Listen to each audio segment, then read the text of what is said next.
Assalamualaikum warahmatullahi wabarakatuh. Waalaikumsalam warahmatullahi wabarakatuh.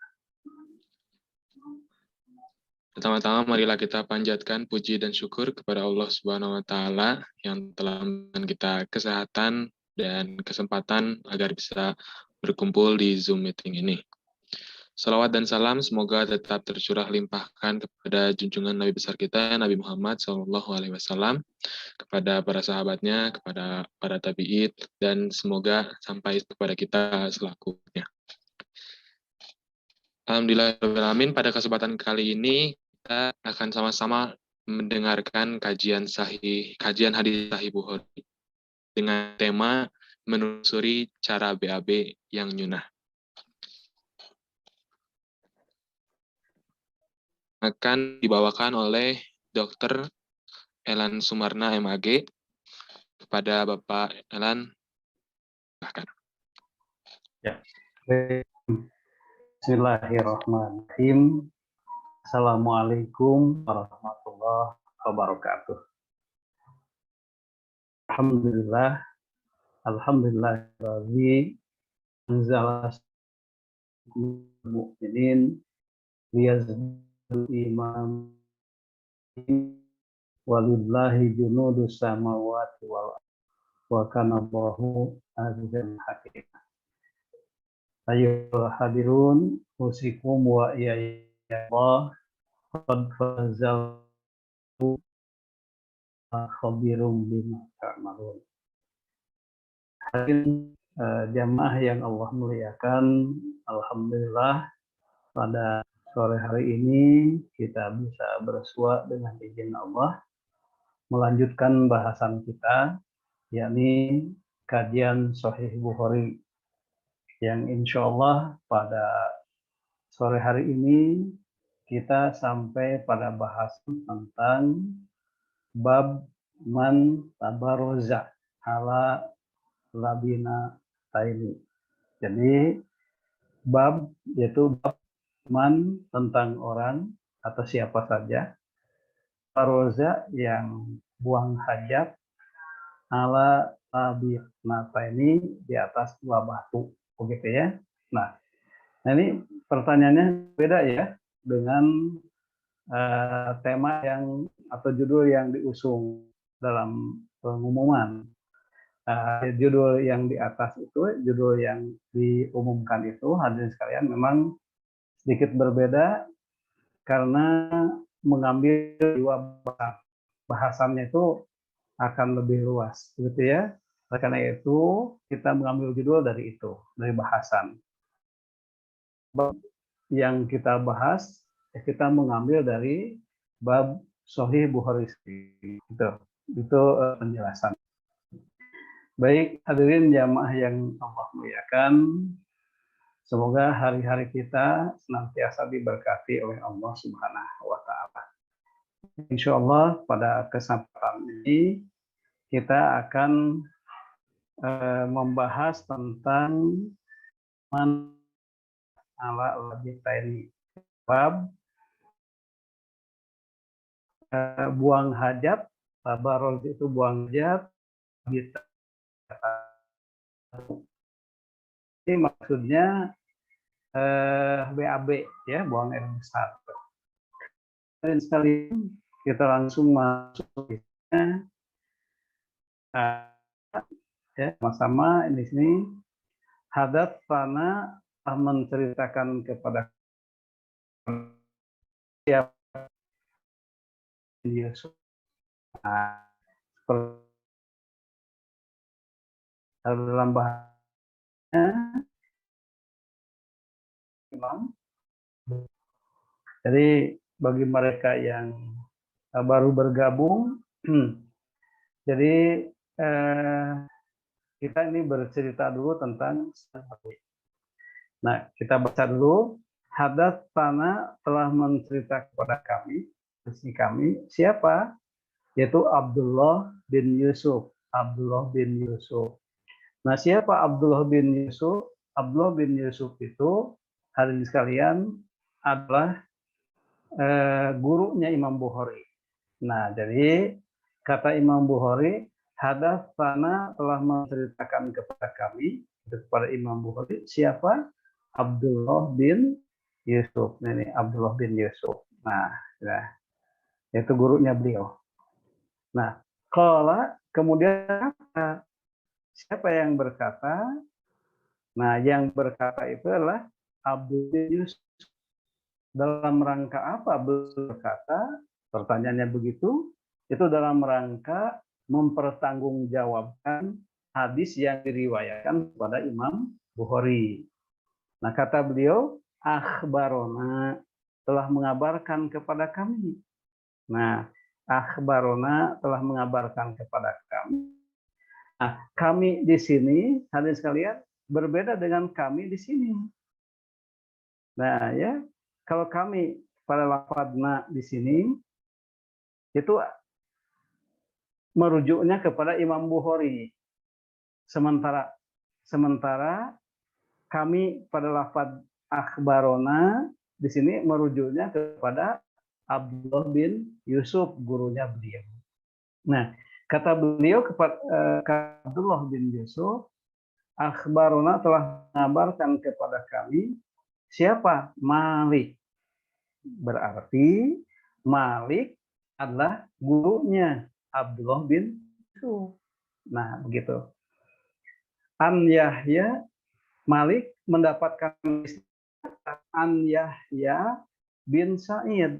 Itu dari Yahya bin Sa'id. Nah, ini dari Yahya bin Sa'id. Yahya bin Sa'id mendapatkan hadis dari siapa? An Muhammad bin Yahya bin Habban. Dari gurunya, yaitu Muhammad bin Yahya bin Habban. Nah, begitu. Jadi, Yahya bin Sa'id mendapatkan hadis ini dari Muhammad bin Yahya bin Hayyan. Muhammad bin Yahya bin Hayyan ini mendapatkan hadis dari siapa? An ammihi Wasi' bin Habban. Nah, itu dari pamannya. An ammihi dari pamannya, yaitu Wasi' bin Habban. Nah, ini. Nah, Wasi' bin Habban yang dari paman dari Yahya bin Habban tadi, dapat An Abdullah bin Umar. Nah, dari Abdullah bin Umar nih, dari Abdullah bin Umar. Dari Abdullah putranya Umar bin Khattab. Nah, itu adalah rangkaian hadirin sekalian, rangkaian daripada sanad. Sanad itu artinya rujukan. Sementara kalau rangkaian rawi adalah dari Abdullah bin Umar. Abdullah bin Umar meriwayatkan kepada Wasi' bin Hayyan. Nah, Wasi' bin Hayyan meriwayatkan kepada siapa? Kepada Yahya bin Hayyan. Yahya bin Habban. Mohon maaf. Jadi Wasi' bin Habban meriwayatkan kepada siapa? Kepada Muhammad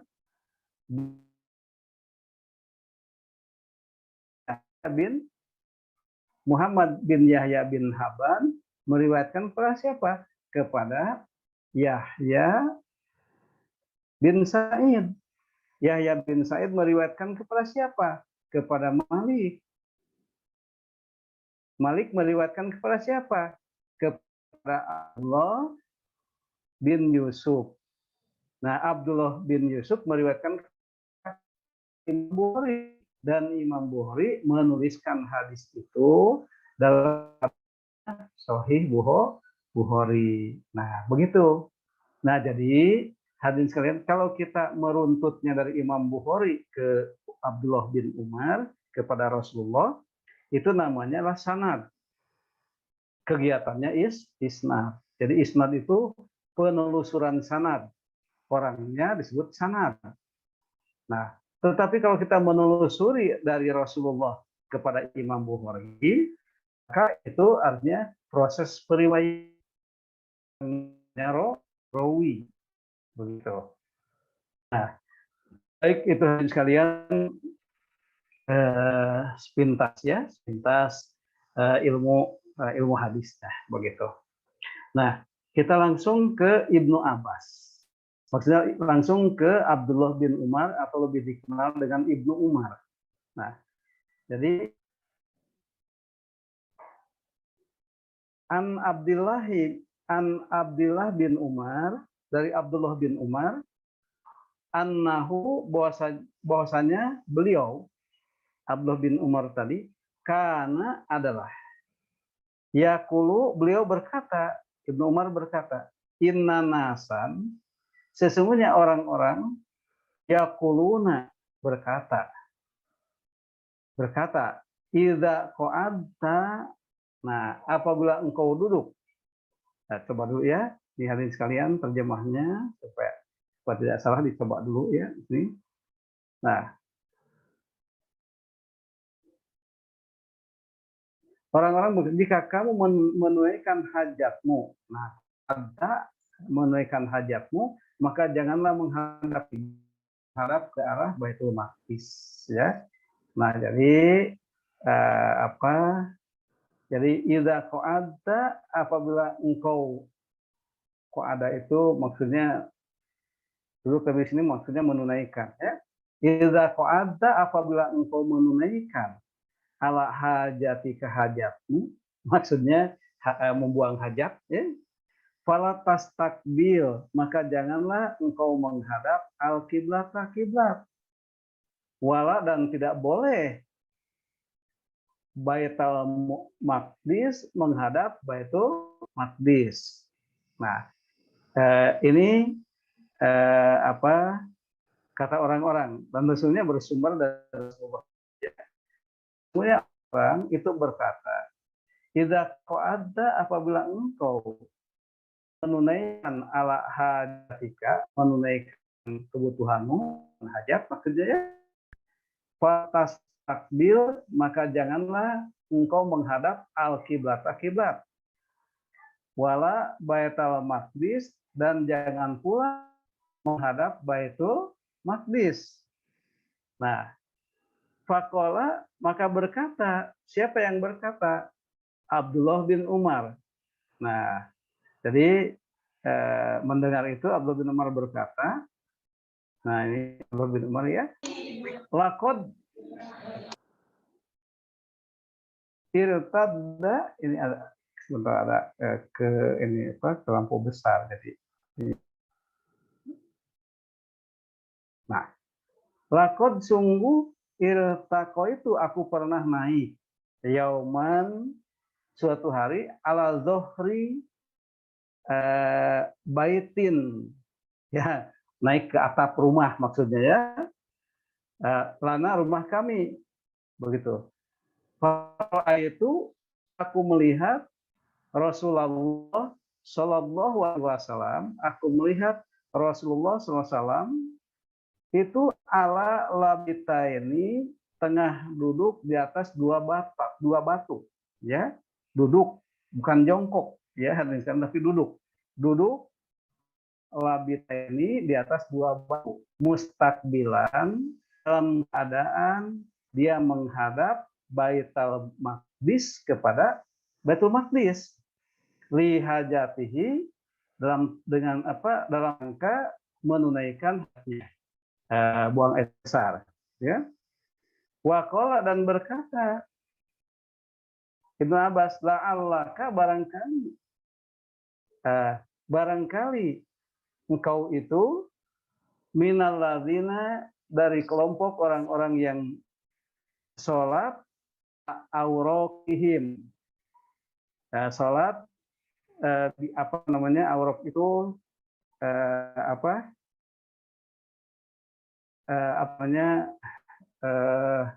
mendekatkan paha ke tanah, jadi jadi barangkali engkau ini termasuk orang yang sholat yang mendekatkan paha ke tanah ya, begitu. Berkata, dia nanti ada penjelasannya. La adri, aku tidak tahu. Wallahi, demi Allah. Gitu ya. Qala, kemudian berkata, siapa Malik ya, yakni yang dimaksud adalah ardi, orang yang yusolli sholat wala yartafi, tapi tidak mengangkat, yasjudu dia duduk, wahwa lasifun bil ardi, dia sujudnya itu menempel pada tanah, gitu ya. Ini agak sulit ya terjemahannya. Nah, hadirin sekalian, coba terjemahannya dibaca saja ya. Agak ini ya. Ya. Jadi warna apa aja lah yang bagus. Kalau ya. habisin lah. Jadi Wasi bin Haban dari Abdullah bin Umar bahwa ia berkata, orang-orang berkata,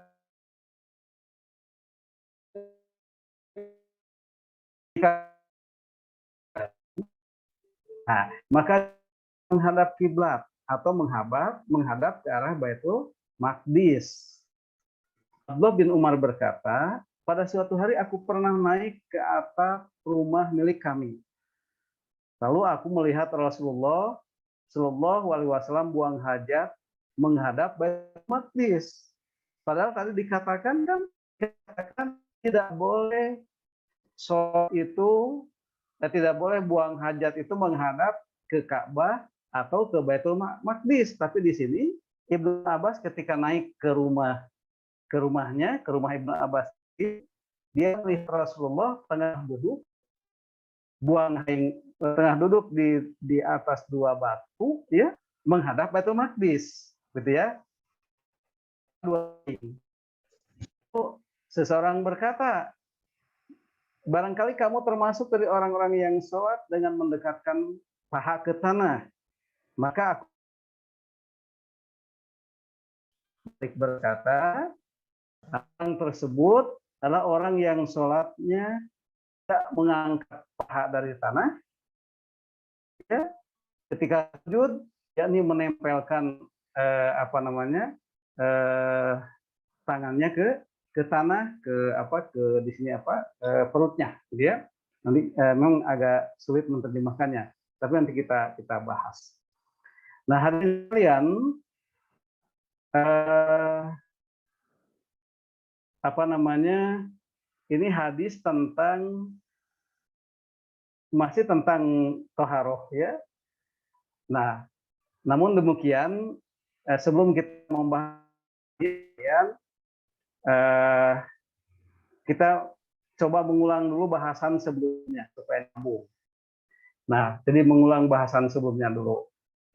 Hadirin sekalian, dalam bahasan sebelumnya, ya, kita membahas bahwa toharoh itu di samping mensucikan jasad juga mensucikan hati, begitu.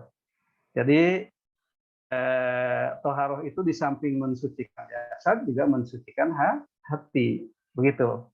Nah, kalimatnya bukan membersihkan. Toharoh dengan nadhofah itu beda. Kalau toharoh itu mensucikan, kalau nadhofah itu membersihkan, beda, sangat beda, ya. Nah, jadi dengan toharoh, misal ada dua kata, ada mandi, ada ada berwudu, begitulah. Apa bedanya mandi dengan berwudu? Kalau mandi membersihkan badan, kalau berwudu mensucikan badan. Nah, begitu, beda ya. Nah, jadi hadirin sekalian, fungsi toharoh itu adalah mensucikan jasad. Mensucikan jasad. Hadas. Juga toharoh itu mensucikan hati. Nah, terkhusus dengan kalimat mensucikan hati, nah, ini implikasinya, pengaruhnya kepada masalah serapan ilmu. Nah, kemarin kan kita membahas bahwa toharoh itu terkait dengan masalah ilmu tadi, ya. Nah, jadi ketika seseorang itu dengan toharoh itu mensucikan hatinya, maka ini amat berpengaruh kepada masalah serapan ilmu. Dalam hal ini, semua kita ini adalah muta'alim. Semua kita muta'alim, orang yang belajar, ya. Ada mahasiswa jelas muta'alim. Bapak Ibu dan saya sendiri, semua orang itu adalah muta'alim, pembelajar. Nah, hadirin sekalian, kesucian hati dengan toharoh tadi itu berpengaruh pada serapan ilmu. Oleh karena itu, dalam hal ini jelaslah bahwa epistemologi ilmu dalam Islam adalah hati. Nah, ini ya, ini ada kalimat terakhir hadirin sekalian. Jelaslah bahwa epistemologi ilmu dalam Islam itu adalah serapan hati. Nah, ini. Nah, terkait dengan itu hadirin sekalian jelaslah bahwa seyogianya, sepantasnya, sepatutnya ya, semua kita sebagai muta'alim itu ketika kita akan belajar itu ya sebaiknya suci, mensucikan dulu ya. Nah, karena wudhu itu bukan untuk sholat saja, untuk apapun ya, untuk apapun. Jadi kalau kita punya wudhu itu sudah jelas kita bisa sholat langsung. Juga demikian juga ketika belajar juga dengan dalam keadaan suci, insya Allah hati kita ini akan suci, dan dengan kesucian hati itu maka akan memudahkan untuk menserap ilmu. Kita ingat Quran surat Qaf ayat 8, Allah berfirman ayatnya ya, tabsyiratan wa dzikra likulli abdi munib. Nah, ya. Jadi tabsyirah, basyirah ya, penglihatan tajam, penglihatan batin ya. Wa dzikra, dan peringatan itu untuk siapa? Likulli abdi munib, untuk setiap hamba yang bisa kembali. Nah, gitu ya, yang bisa kembali beribadah kepada Allah Subhanahu wa taala. Demikian bahasan kita yang kemarin, intisarinya. Nah, kita masuk pada penjelasan hadis hadirin sekalian ya. Nah, hadirin rahimakumullah yang Allah muliakan. Nah, kita berangkat dari perkataan Ibnu Umar ya. Apa perkataan Ibnu Umar? Yaitu ini. Nah, ya, faqala Abdullah bin Umar, kata Abdullah bin Umar atau Ibnu Umar, dia mengatakan laqad itu sungguh aku pernah naik yauman, suatu hari ya, suatu hari ala dhuhri baitin, ke atap rumah lana milik kami. Nah, gitu ya. Jadi tidak salah, rumahnya memang milik Ibnu Umar. Nah, beliau mau membetulkan genting atau apa, walaupun di zaman dulu tidak ada genting ya. Ya, dikata Ibnu Umar, aku pernah naik ke atap rumah ya. Faro'a itu tiba-tiba aku melihat siapa? Rasulullah Shallallahu Alaihi Wasallam, melihat Rasulullah itu ala kita ini duduk di atas, duduk di atas dua batu. Dalam rangka apa Rasulullah duduk di atas dua batu? Dilihat dari atas ya oleh Ibnu Umar, itu mustaqilan dalam rangka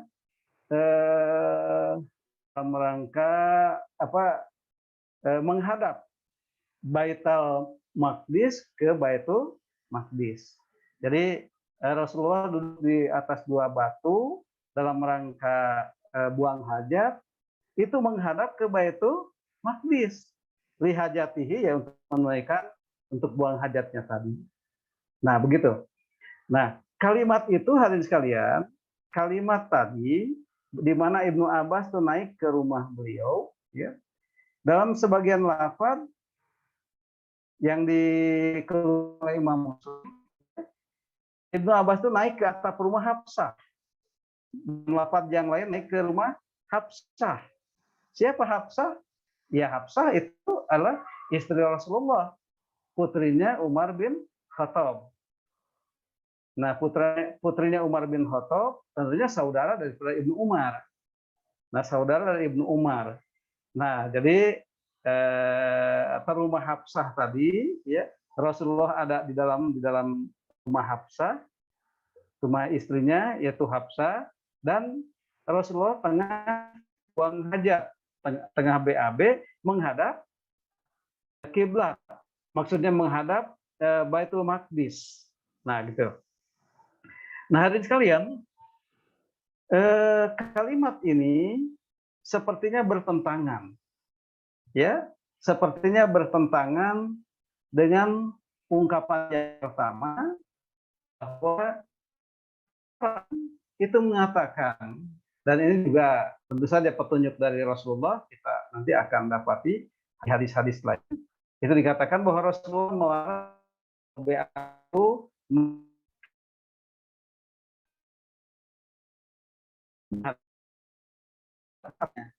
itu.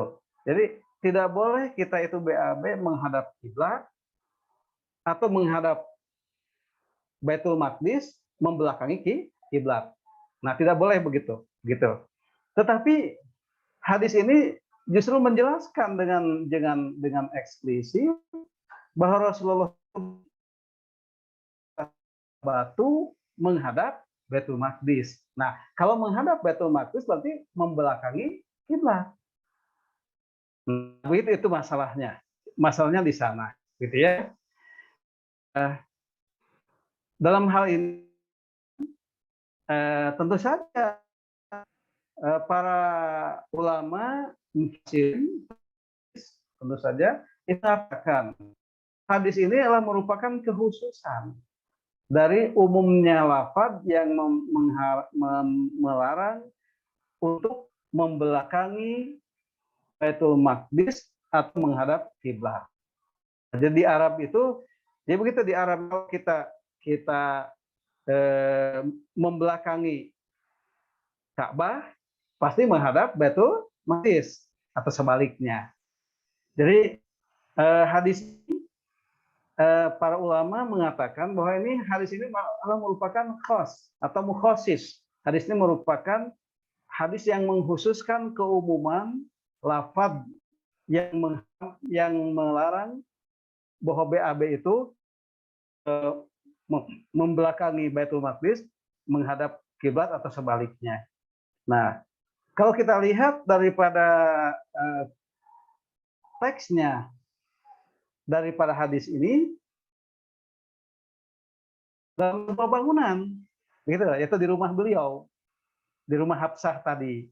Dengan demikian kesimpulannya bolehlah kita membelakangi kiblat atau membelakangi kiblat atau menghadap Baitul Maqdis ketika buang hajat, ketika kita dalam sebuah bangunan. Nah, begitu kesimpulannya hadirin sekalian. Nah, hadirin sekalian, hadis ini memberikan penjelasan juga ya tentang bagaimana yang nyunnah, apakah duduk atau jongkok. Nah, ya, sayang hadis-hadis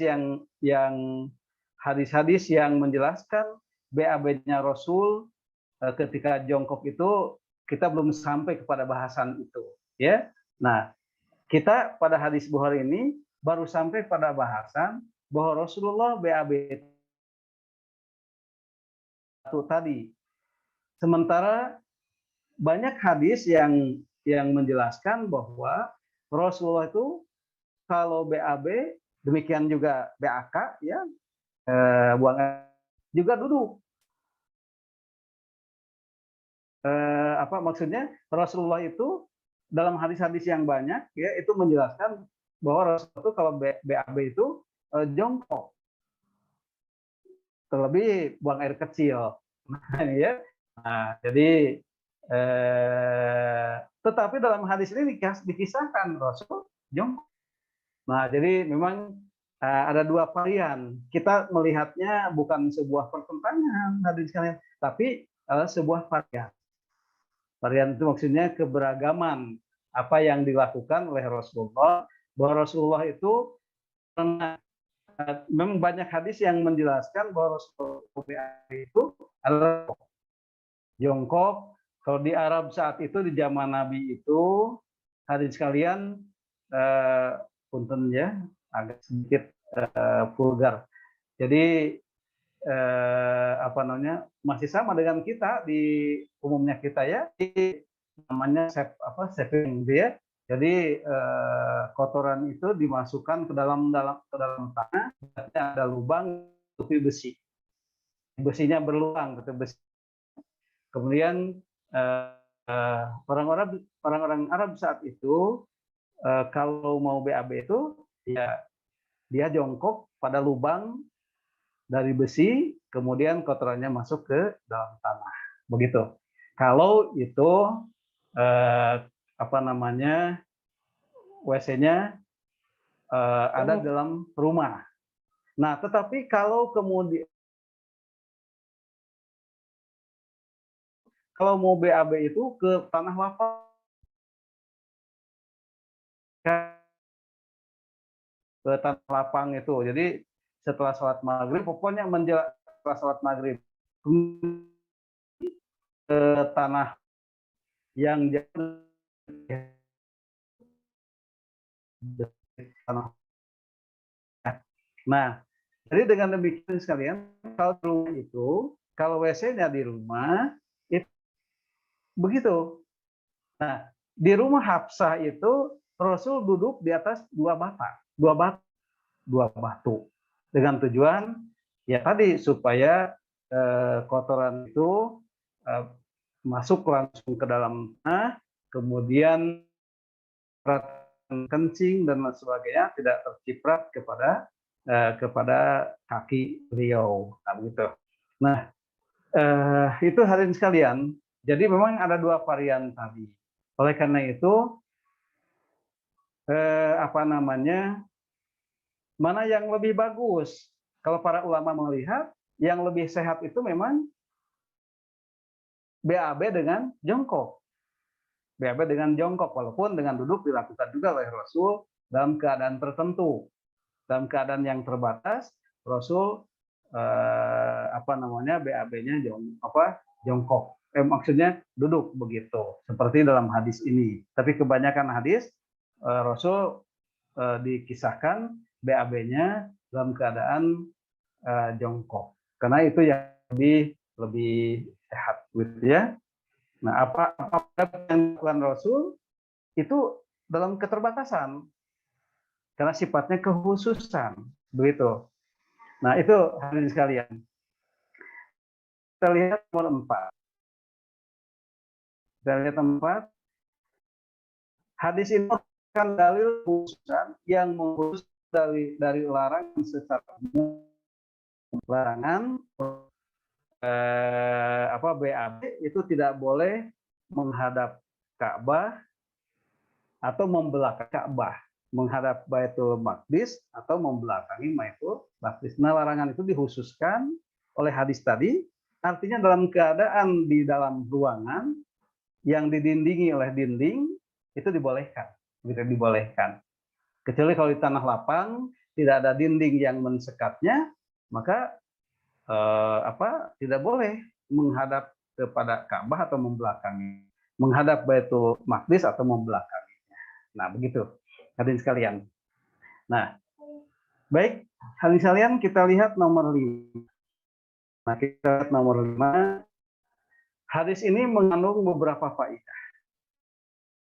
Yang pertama, hendaklah seseorang yang mau buang hajat, ya, hendaklah seseorang yang mau buang hajat itu untuk duduk di atas sesuatu yang lebih tinggi. Nah, gitu ya. Kalau posisinya mau duduk. Nah, sekarang kalau kita lihat di jamban-jamban di masjid ya, ataupun di tempat umum, tempat itu lebih tinggi ya, dan lebih rapi. WC duduknya lebih rapi begitu, gitu ya. Walaupun ya tentu saja nggak tahu nih ya, so itu kan yang zaman umum kita tidak tahu sejauh mana kesuciannya kan, gitu ya. Tentu saja harus dibersihkan total, ya, gitu. Apa namanya, pantat kita dan sebagainya harus total dibersihkan, ya. Tidak mencukupkan duduk itu bersih, enggak, harus dinetralisir seluruhnya, ya, pantat kita itu. Hendaklah seseorang yang buang hajat itu untuk duduk di atas yang lebih tinggi, yang dalam hadis ini adalah batu tadi, begitu ya, dua batu tadi. Nah, itu yang pertama hadirin sekalian. Yang kedua,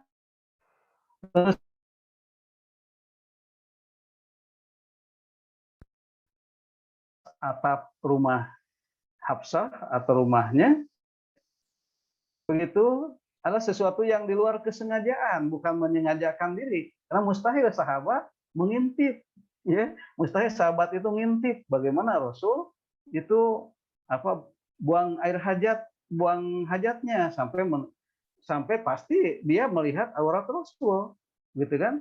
Nah ini kok Ibnu Umar berani-berani ngintip begitu ya? Nah tentu saja orang-orang yang benci kepada sahabat radhiyallahu anhum itu pasti mencela Ibnu Umar, ya, mencela Ibnu Umar. Nah, bagi kita yang mencintai sahabat radhiyallahu an, ya, mencintai Rasul dan para sahabatnya, yang Allah juga mencintai mereka, begitu ya? Kan dalam surat surat At-Taubah ayat 100 ya dijelaskan bahwa as-sabiqunal awalun minal muhajirin wal ansor radhiyallahu anhum wa radu'an. Nah, kan begitu kalimatnya. Jadi as-sabiqunal awalun, orang-orang yang terdahulu, ya, minal muhajirin wal ansor, dari kelompok muhajirin dan ansor, itu radhiyallahu anhum. Allah ridho kepada mereka, wa radu'an, dan mereka pun ridho kepada Allah. Nah, mustahil orang-orang yang diridhoi oleh Allah itu kemudian perbuatannya ngintip. Nah, ini kan mustahil, sangat mustahil. Nah, kecuali mereka yang benci kepada sahabat. Biasanya yang benci kepada sahabat itu dari kelompok Syiah, ya, dari mazhab Syiah itu benci kepada sahabat. Gitu. Nah, apalagi kalau mendapatkan hadis ini, wah sangat benci sekali. Nah, tentu saja dengan berbekal beberapa ayat, ya, dan beberapa hadis yang menjelaskan tentang kegigihan, keadilan daripada akhlak mulia dari para sahabat, tidak mungkin Ibnu Umar itu ngintip, ya. Pasti Ibnu Umar itu naik ke atas genting. Kalau di zaman Nabi tidak ada genting, ya, pelapa kurma. Itu juga rumah itu di zaman Nabi itu kan hanya sebagian beratap, sebagian itu tidak begitu. Nah, jadi sahabat Ibnu Umar itu naik ke atas genting, ke atas atap rumah untuk tujuan tertentu. Mungkin kalau bahasa kitanya membetulkan genting atau apa gitu ya.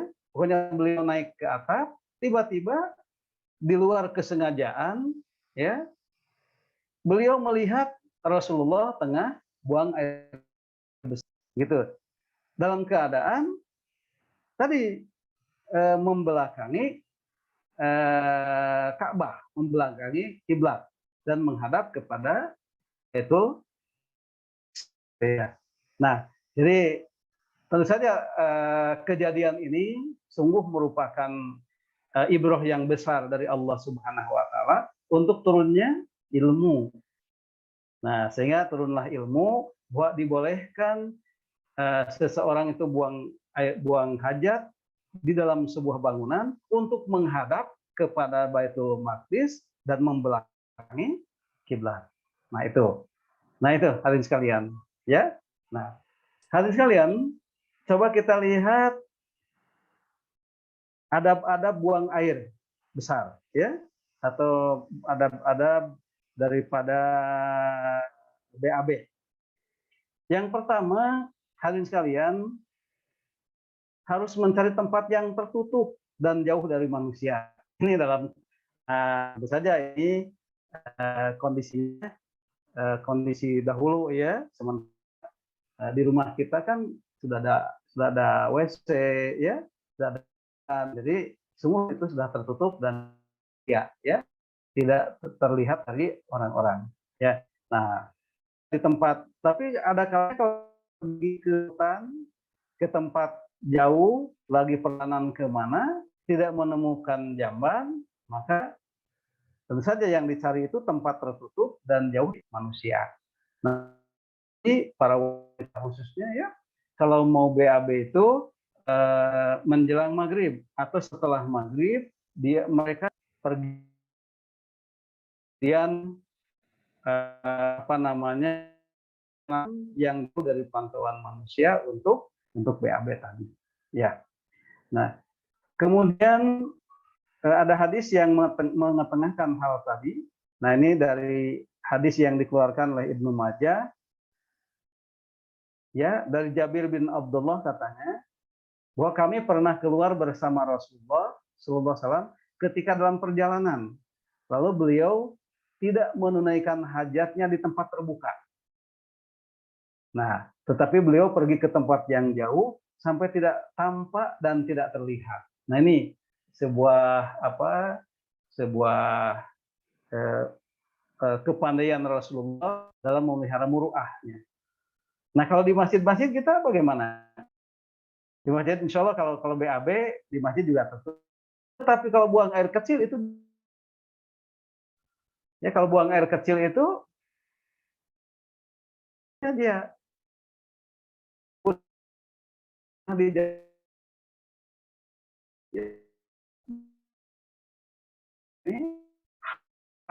sudah berdiri ya, sudah berdiri tentu saja sunnahnya adalah apalagi BAB tentunya ya, BAK itu adalah jongkok.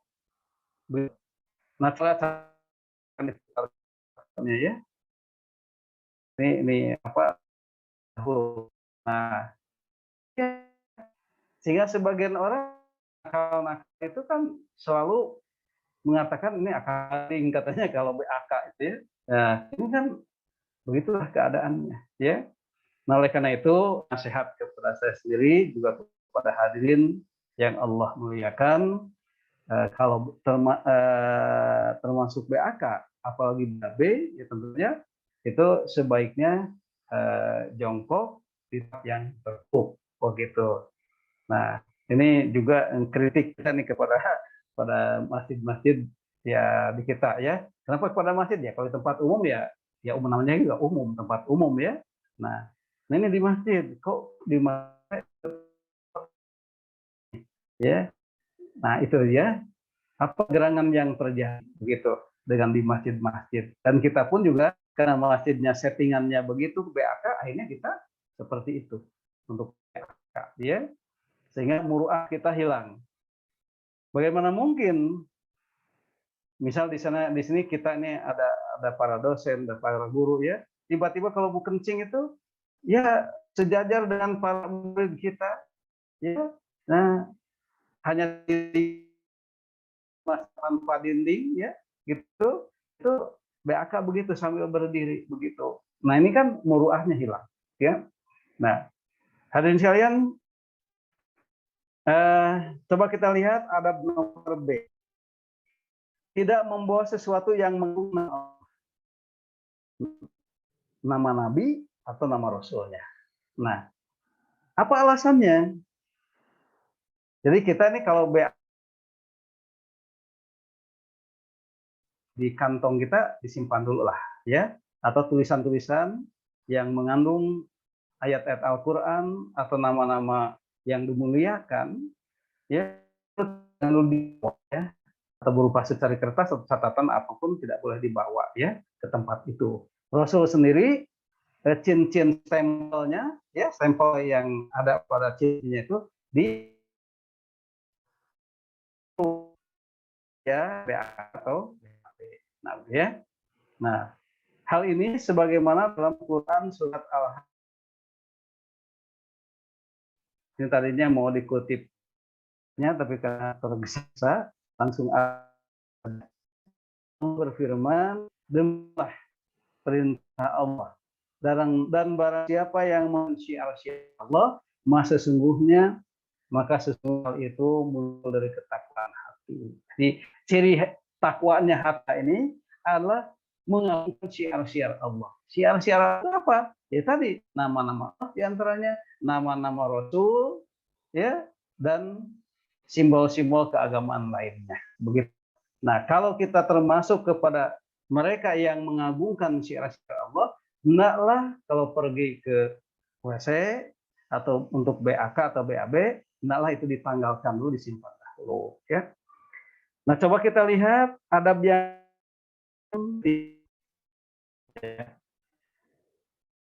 ketika kita mau masuk ke dalam jamban, ya, kita baca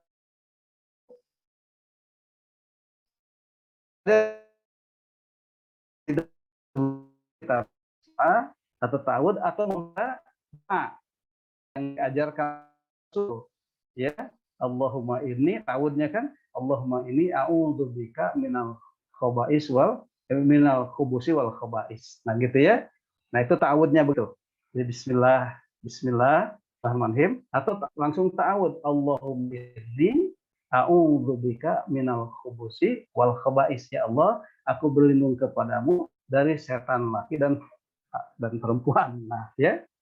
Nah, begitu ya. Nah, kenapa begitu? Kenapa kita harus basmalah dulu sebelum masuk? Rasulullah bersabda dalam hadis yang dikeluarkan oleh Imam Tirmidzi, ya, bahwa penghalang antara pandangan jin, ya, penghalang dinding antara mata jin dan aurat adalah jika salah seorang di antara mereka memasuki tempat buang hajat, kemudian dia mengucapkan kalimat Bismillahirrahmanirrahim. Nah, jadi kalimat Bismillahirrahmanirrahim atau ta'awud itu mendindingi, menghalangi pandangan jin dan aurat kita yang terbuka ketika kita berada di WC tadi. Karena di WC kan aurat kita terbuka. Nah, itu didindingi oleh kalimat Bismillahirrahmanirrahim atau oleh ta'awud tadi. Nah, begitu ya. Nah, jadi begitulah hadirin sekalian, ya. Karena makanya di zaman itu kita jangan berlama-lama, sebentar aja sesuai dengan kebutuhan saja, ya. Nah, sekarang malah banyak persoalan hadirin sekalian, orang transaksi narkoba di WC, ya. Makanya kalau kita ke jamban umum atau di jamban yang ada di fakultas kita, ya, insya Allah kalau di masjid tidak ada, ya. Nah, itu dua orang yang tentu saja laki-laki, perempuan di zaman ini ada dua orang yang tengah ngobrol gitu ya, walaupun bisik-bisik, itu patut dicurigai. Mungkin dia transaksi narkoba atau apa, ya. Yang jelas mereka tengah terjerumus kepada jin tadi ya, kepada settingan jin, sebab di sana ada aurat manusia yang terbuka dan ada jin yang memandang, ya, begitu. Nah, ada berikutnya dari sekalian, masuk ke tempat buang hajat, tentu saja kita harus melangkah dengan kaki kiri, keluar dengan kaki kanan, ya. Nah, jadi masuknya dengan kaki kiri, a'udzubillah minal khubusi wal khaba'is tadi, masuk kaki kiri dan keluar kaki kanan dengan doa ghufron. Nah, doanya begitu ya.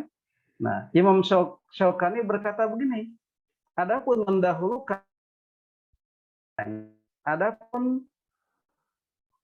mendahulukan kaki kiri ketika tempat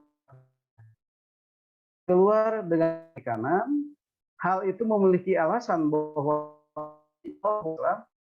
mendahulukan yang kanan untuk perkara yang baik, sedangkan perkara yang buruk, yang jelek, beliau senang mendahulukan yang kiri. Ada ini didasarkan pada dalil yang sifatnya global tadi. Nah, gitu ya. Nah, jadi mendahulukan kaki kiri, keluar kaki, ya. Nah, hadirin sekalian, coba kita lihat adab nomor E. Ini.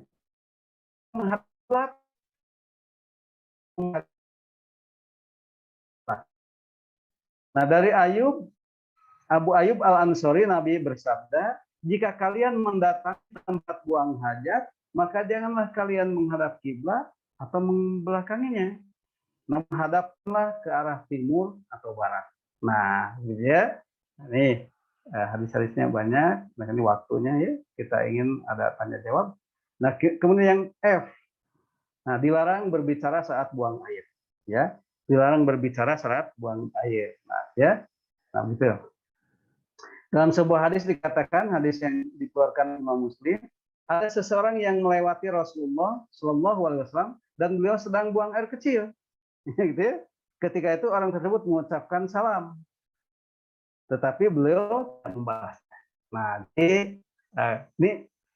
jadi kalau kita masuk ke tempat buang air kecil, buang air besar, dan juga tempat wudhu, sebaiknya tidak tidak salam, ya, karena itu tempat membuang kotoran, ya, dan Rasulullah pun tidak menjawab, begitu.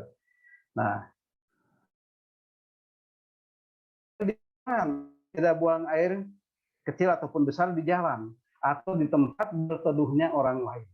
Nah, ini harus diingatkan, ya, tidak boleh buang air baik air besar ataupun kecil di jalan atau tempat berteduhnya orang lain. Artinya ini hadisnya. Nah, kemudian yang hendaknya tidak buang air di tempat air yang tergenang, begitu. Nah, hadirin sekalian, itulah bahasan kita hari ini. Semoga ada manfaatnya. Silakan untuk kita buka dengan diskusi. Silakan kepada moderator.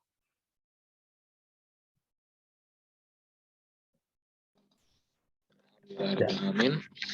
Terima kasih kepada Bapak Elan Sumarna yang telah menyampaikan materinya.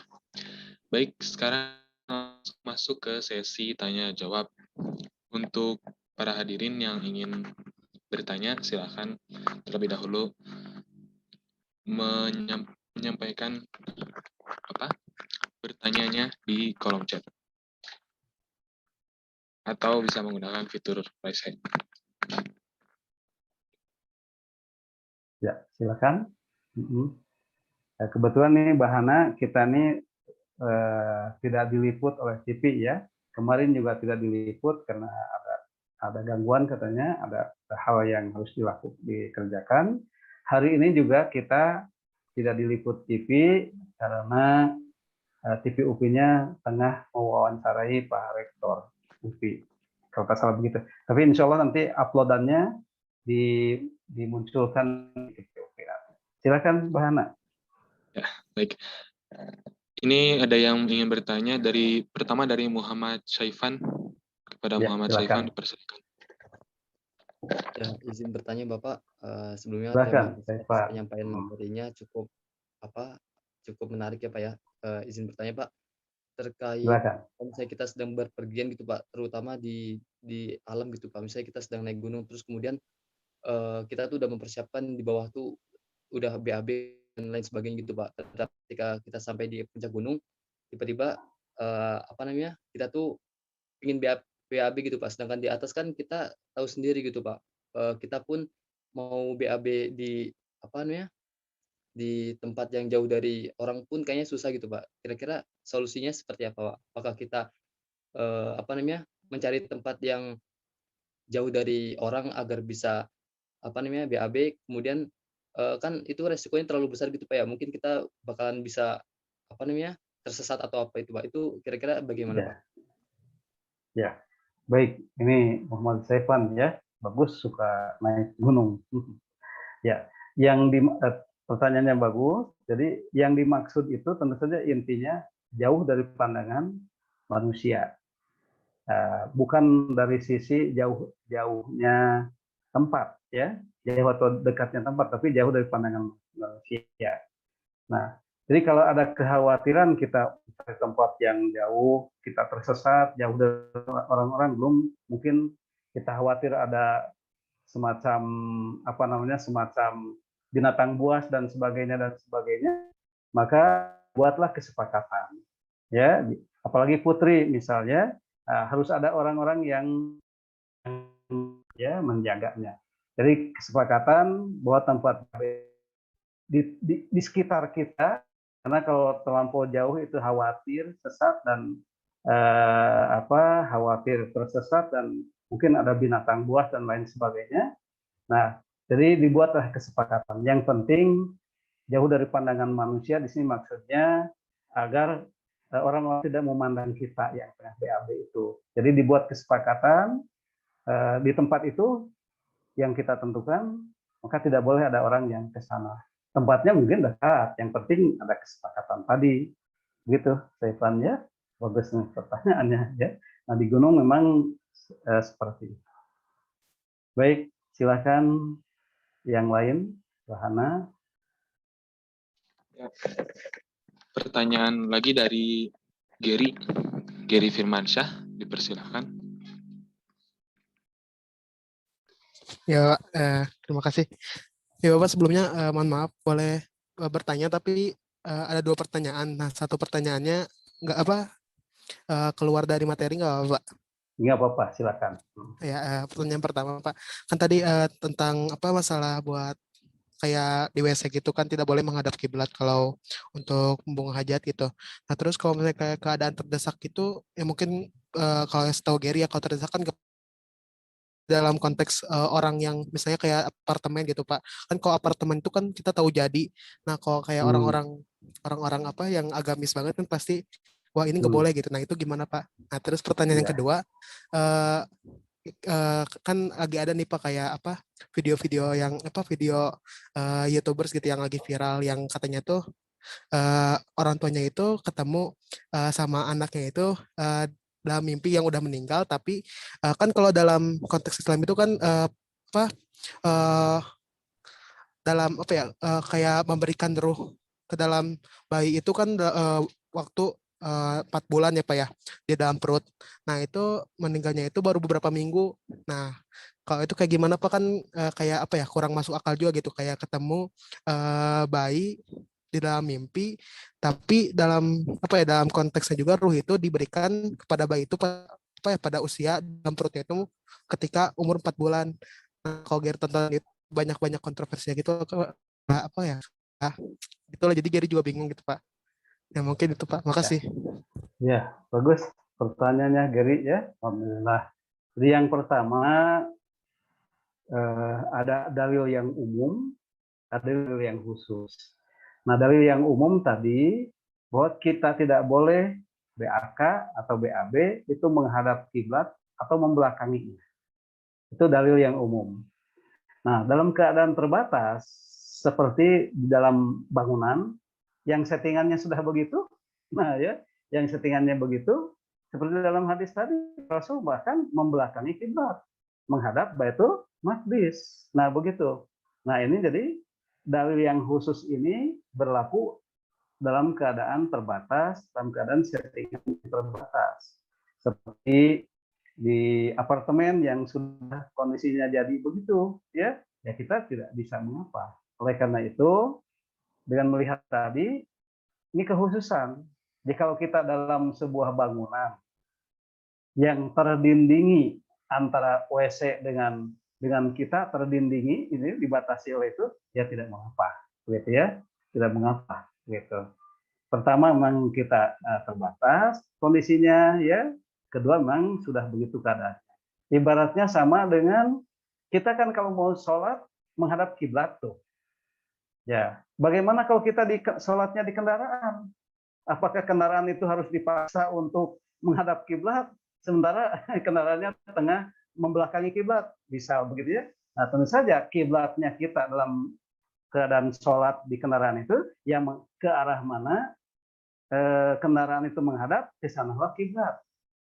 Pun juga sama dengan kita ketika di rumah sakit, kita mau sholat sambil berbaring, ya, sholat sambil berbaring karena tidak kuat sambil duduk, misal berbaring. Tidak, sementara kita itu menghadapnya membelakangi kiblat, maka tidak mungkin ranjang itu kita geser-geser, meminta perawat atau petugas untuk menggeser-geser setiap kita sholat digeser ke arah kiblat, kan tidak mungkin. Maka kiblat kita itu kemana saja kita menghadap, di sanalah wajah Allah, di sana ke kiblat. Nah, begitu. Nah, jadi oleh karena itu agama ini mudah. Oleh karena itu ada dalil yang umum yang berlaku dalam keadaan normal dan ada dalil yang khusus yang berlaku dalam keadaan khusus. Nah, begitu. Itu Gary ya. Nah, bagus nih pertanyaannya. Yang kedua, ini pertanyaannya bagaimana ini? Yang intinya bagaimana Gary ini? Yang pertama, yang jelas bahwa kalau itu tidak sesuai dengan Al-Quran dan Sunnah, tentu itu hanya cerita-cerita yang tidak bisa dipertanggungjawabkan. Begitu intinya. Gitu ya Gary? Coba atau mau diulangi lagi?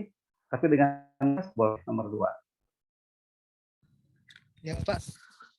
Gimana Pak? Nah, yang nomor 2, secara ringkasnya gimana? Oh, ya jadi kan kalau yang kita tahu, yang Gary tahu gitu ya, Pak, kan kalau buat apa ketika janin dalam perut itu kan Hmm. eh, pemberian ruhnya itu kan nah, Hmm. nah itu janin itu tuh meninggal em, saya baru